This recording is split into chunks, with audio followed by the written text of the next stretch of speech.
სტუდენტობის მუნიციპალური პროგრამით 100 ოქროს მედალოსანი ერთიანი ეროვნული გამოცდების შედეგად 100 და 70%-იანი გრანტის ფლობელი ახალგაზრდები, ასევე მათი სკოლები. ოზურგეთის მერმა ავთანდილ თალაკვაძემ გურიის მხარეში სახელმწიფო რწმუნებულთან გიორგი ხურჯუმელიძესთან, საკრებულოს თავმჯდომარე დავით დარჩიასთან და რესურს ცენტრის ხელმძღვანელ ლალი სიჭინავასთან ერთად ფულადი პრიზებით და სიგელებით დააჯილდოვა. დაჯილდოების ცერემონია წვერმაღალას პარკში შედგა.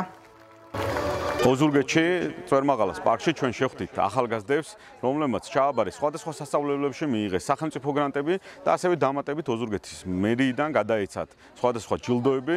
ჩვენი მუნიციპალიტეტისთვის ყოველთვის პრიორიტეტი იყო განათლება და არაერთი პროექტი განვახორციელეთ ამ კუთხით და არაერთი პროექტი არის დაგეგმილი მომავალში. მე მინდა მათ უსურვო წარმატებები. ოზურგეთს სჭირდება ახალგაზრდები, რომლებსაც არა მხოლოდ სწამთ საკუთარი თავის, არამედ ჯერათ საკუთარი ქალაქის და საკუთარი ქვეყნის. ძალიან დიდი ხანი ვიმზადებოდი ამ დღისთვის, იმიტომ რომ აი მართლა ძალიან დიდი შრომა ჩავდე იმ ნიკულებში, რაც მივიღე, იმ შედეგში, რაც დავდე და ეს ფულად წახალისება, რაც იყო ჩემი 100%-იანი გრანტი და მედლისთვის და ძალიან დიდ მადლობას ვუხდი ოზურგეთის მერიას იმისთვის, რომ ასე ახალისებს მოვალთაობას და აძლევს სტიმულს იმისთვის, რომ კიდევ და კიდევ უფრო მეტი შეძლოს თავისი ქვეყნისთვის და თავისი რეგიონისთვის.